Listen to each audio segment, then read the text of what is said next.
Hello, World Tank Blitzers. It's Littlefinger. Hey, gonna be doing a full tank review here on the Lansen C.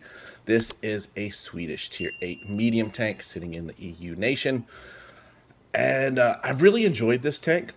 It's certainly not OP in any way, but I do love the fact that it's got 320 average damage, where you see most of the tier 8 medium tanks in the 225 to 280 range, and then you have a big jump up to, say, the T-34-3 and the Chimera, where are over 400 average damage. So this is a nice little sweet spot. But one of the things I wanted to point out here is, if you notice, the few tanks here that I've left to ace at tier 8, just look at how small this tank is compared to these other tanks. And that really impacts the level here, the height of the gun barrel.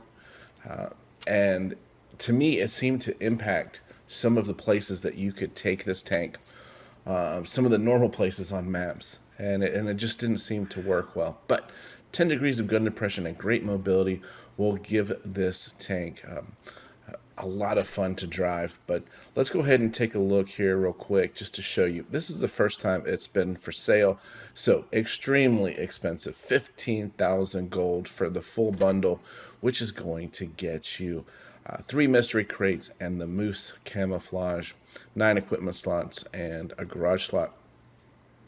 Or you can buy it without the camo for 12,500. The tank is not worth anything more than 8,500. Probably not even quite that. So early investor pricing, I'd wait. This tank will be back, but again, fun tank. So let's just look at the setup real quick. This is typical repair kit, multi-purpose, and adrenaline.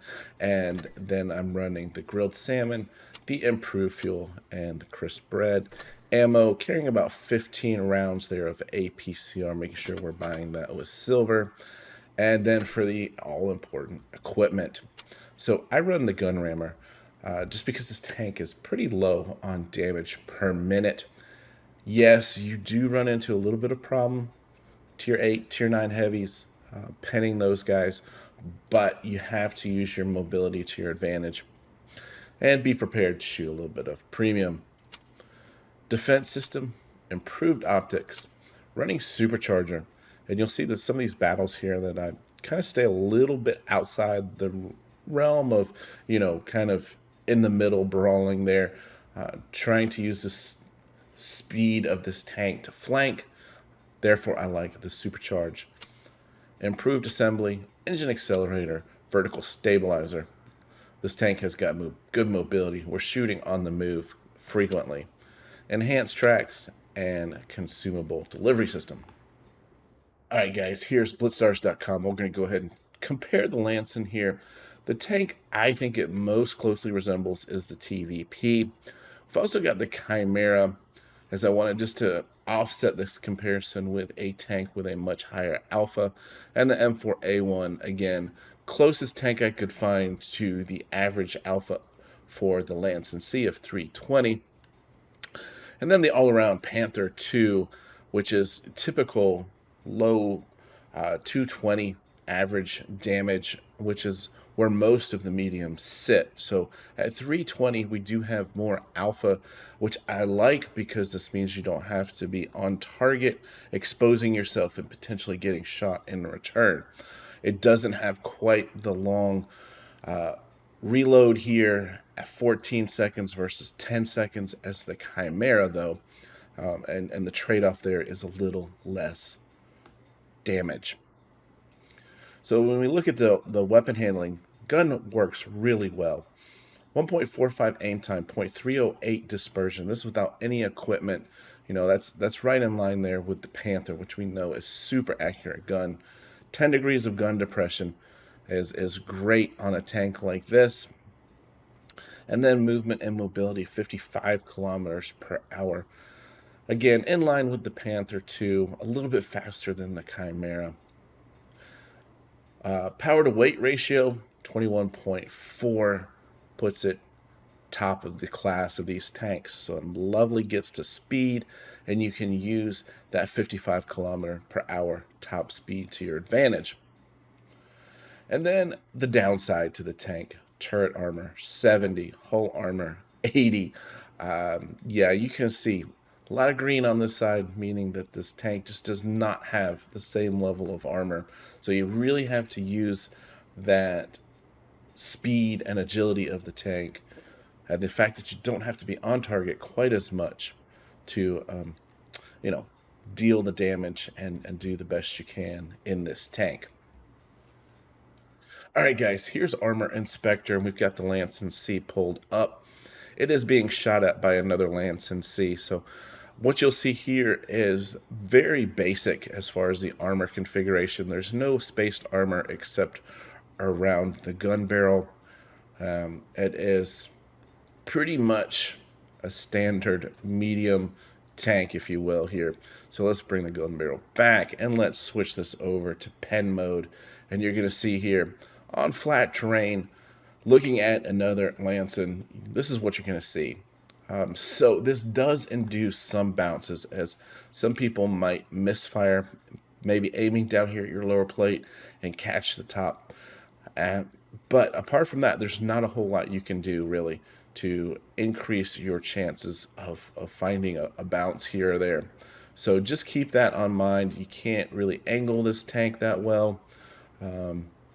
You just have to use its mobility to try to keep from getting hit. But you're going to get a bounce or two in a game, so don't be surprised there. Alright guys, here is our first battle on Faust. You can see we are the bottom tier, teamed up with Meat Locker. Played these games this weekend. Really appreciate you reaching out and getting into a tune. That was a lot of fun. And we certainly had a few interesting teams. Let's just leave it at that. But we're going to push up to A here. And you see how quickly the tank gets up to speed. And again, the tank is small.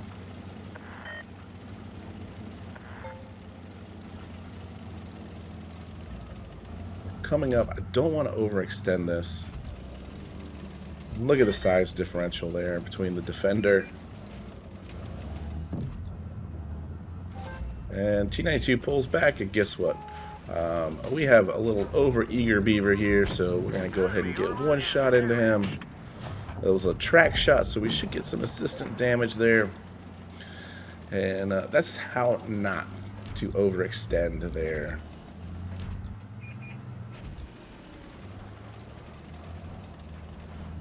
It is not a good way to go out within the first minute. We're able to get a shot, and he just didn't have enough room to aim there, really, as we were pretty low profile. I am going to rush this, thinking now that, you know, not worried about any support behind him, and we'll finish him off there.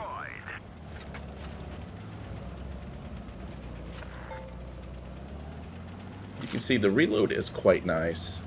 The amount of damage you do is quite nice, and that's why I like this tank.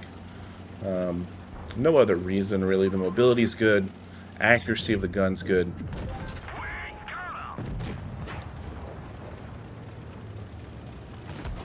And we'll get one more shot here into the AMX.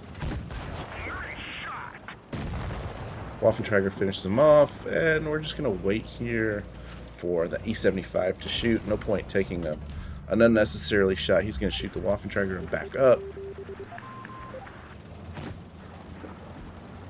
We'll see the troubles that we have even on the lower plate here as we approach the E75. Need that APCR for sure. And oh boy, we're lucky. We set a fire. He puts it out. And we're super lucky when we set a second fire. So we've racked up well over 1,000 hit points off of this guy.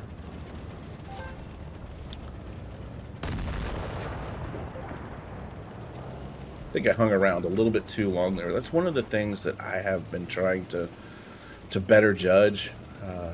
You know, I could have been on my way to this IS-5, and it probably would have allowed me to get 2 shots into the IS-5 if I'd have just taken my 1 shot there on the E75 and just left the Waffentrager there to get the kill.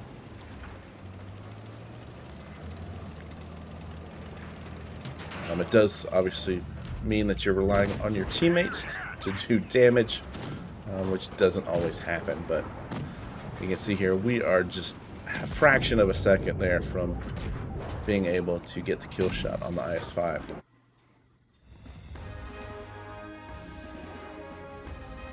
$3,500 damage in a fairly lopsided battle.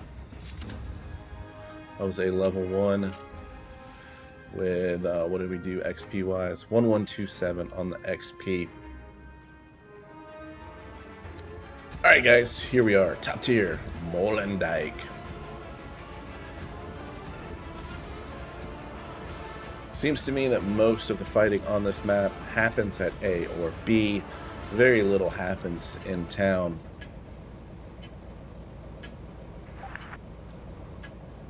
Let's get this show on the road. Again, teamed up with Meatlocker there. And, you know, I'm seeing my team go off towards C. So there's no point for me to go over to A and be alone over there. So that's one of those early decisions. You know, be map aware here. See all of your heavies going into C.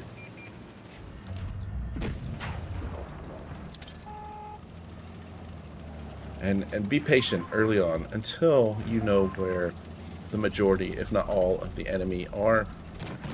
If I crest over this ridge, I could take a big shot from that RHM. But now that I know he's spotted, I can see him, I can see he's not aiming, and I can get that shot in. And we've got one guy down already. The weak link here is the M3Yo, so we're going to get in here and get some damage. And you see our mobility here. Just making sure we get reloaded before he gets a shot off. And then we come in and help out Meatlocker, trying to get on the side of the shark. But it doesn't work. Poor old Meatlocker, he was playing that Chimera a lot, and he ran into a lot of crew injuries. One of the things that I rarely noticed in this tank. So keep that in mind too, about this tank. The crew seems to stay pretty healthy. I'm not sure how Meatlocker's running his Chimera. Let's see, all crew wrecked, and that wasn't the first time. You know, you're stuck there without a driver or a gunner, and it's just horrible. Enemy armor is damaged. I really need to stop shooting HE into tanks when the difference between your AP and HE isn't that much, because when they're running those spall liners, it's just a loss of damage. So again here, you know, we've got this tank where I don't have to be open in the line of fire as much. I can pull back and make sure I'm reloaded and get a nice chunk of damage in. And it adds up, you know, 220 versus 320 adds up pretty quickly. And the IS-6 goes down. Another battle there with 3K damage, which happens quite easily with the tank. And we finish there with 1143. So again, that should have been another number 1. Alright guys, one more battle on Molenbeek. Hey, why not, right? Again, like I said, most of the time you see the fighting over at A, and this game shows you the ability of this tank just to play that hold down gameplay, use that 10 degrees of gun depression.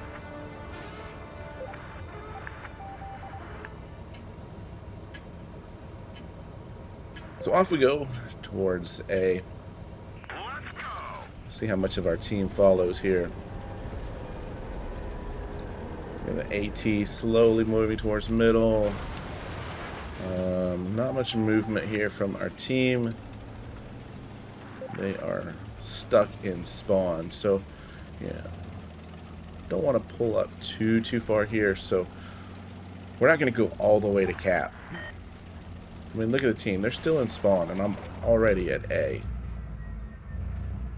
But I'm not going to pull over for that very reason alone. I would have been in a crossfire with A and the defender here. And hopefully by the time the defender catches up, we do take a shot from him, the rest of my team will finally be here.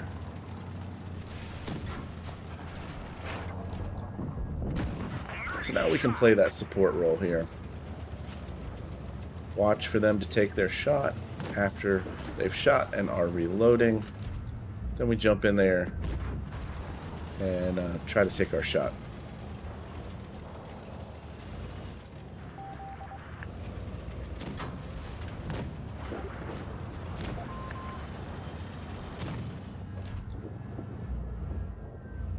We're kind of in an awkward position here because of the delay of the rest of our meds and heavies getting over here.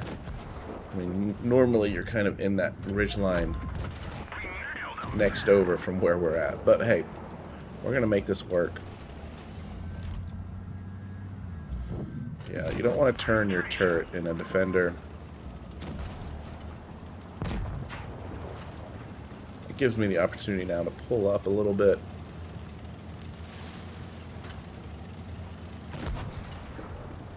We take a big shot there from the T-34, and oh great, we have the VK coming at us. You saw that little snapshot there.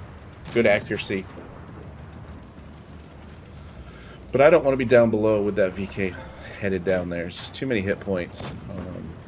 So let's try to be a little bit more away from him, I guess you would say. It'd be nice if that 50 TP would let me get around the back of him. There's no need for him to keep backing up that far.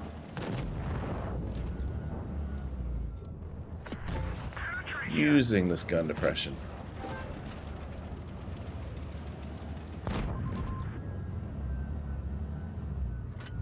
Struggling with the tanks that keep getting in front of you.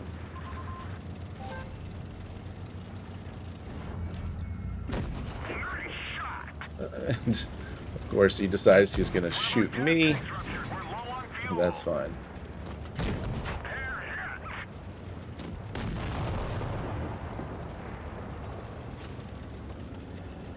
So again, you know, it just seemed like a very routine type of game. Outside of that shot, which I don't know, must have hit the dirt. Pretty accurate with this gun, even on the move.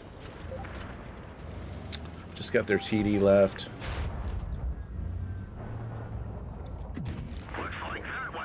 Not sure how that bounces.